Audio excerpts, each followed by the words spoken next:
Est-ce que tu peux te présenter ? Alors, tout à fait. Donc, je m'appelle Catherine Collignon. Je suis éducatrice spécialisée en rééducation comportementale et en clicker training depuis un peu plus de 25 ans maintenant. Et je dirige le centre Animalin qui est situé dans le Gers. Et là où on y propose des formations professionnelles, des stages et des camps canins.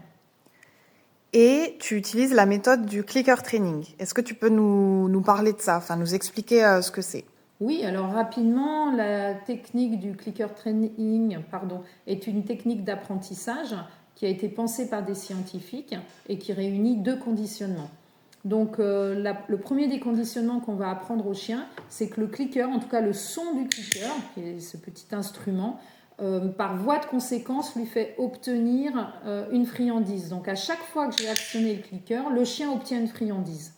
Et le deuxième apprentissage va être de lui apprendre qu'il y a des propositions comportementales qu'il nous offre, qui ont le pouvoir de déclencher le clicker et d'obtenir une friandise. Donc le chien va sélectionner évidemment les propositions comportementales qui ont ce pouvoir de déclencher le clicker et d'obtenir une friandise et oublier ou mettre de côté les autres propositions qu'il nous fait et qui n'ont pas ce pouvoir de déclencher le clicker. Et au-delà de ça, l'entraîneur qui utilise le clicker a plusieurs techniques positives pour amener le chien à comprendre vers quel objectif on veut l'amener en finalité. Donc, les deux réunis, ces conditionnements plus ces techniques positives font qu'on développe chez le chien une liberté en fait de proposer des comportements et de discriminer, de choisir, de décider.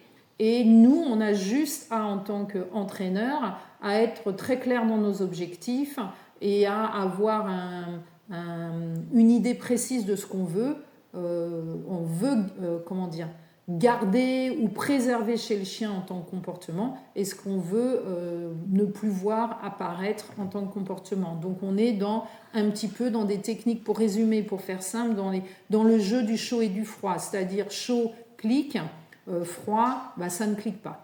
Et donc le chien va évidemment aller vers ce qui déclenche le clicker. Et quelles sont les conséquences du coup de cette méthode et de cet apprentissage pour le chien et le maître ?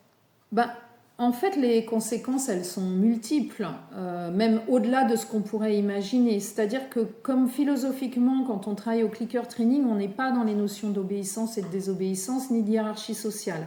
Donc, on n'est pas court-circuité par ces notions-là. On est en fait juste dans qu'est-ce que je renforce chez le chien, qu'est-ce que je renforce pas, qu'est-ce que je clique, qu'est-ce que je clique pas, en fait. Donc, le chien, lui, de son point de vue, il va développer une espèce de liberté d'interagir avec les humains, qui est quand même une autre espèce, et il va devenir créatif, il va proposer, il va chercher à comprendre, il va discriminer, il va décider, et le maître va être confronté en fait à un animal assez bluffant, parce que le maître va se rendre compte que son chien, et au-delà de son chien, tous les chiens que moi j'ai cliqués ont réussi, a des grandes capacités cognitives et que bien souvent, à force de voir ces notions d'obéissance et de déobéissance, on court-circuite leurs capacités, on les empêche d'oser proposer. Donc là, au clicker, ils ont une espèce de liberté. Vas-y, propose. Tu ne te tromperas jamais en fait. Tu proposes. C'est moi qui joue en fait à ce que je te donne ou ce que je te donne pas, ce que je te clique et ce que je te clique pas. Donc en fait, même les humains vont y trouver en fait une source d'inspiration grâce aux chiens. Ils vont élever leur conscience par rapport aux autres espèces animales, puisqu'on peut cliquer une foule d'animaux, il n'y a pas que le chien. Et ils vont aussi changer leur rapport à eux-mêmes. Et même en y allant plus loin, ça va changer leur rapport aussi aux autres humains, puisque ça nous tire vers le haut. Et je pense, pour des professionnels, le clicker training est un outil pour moi indispensable en rééducation comportementale.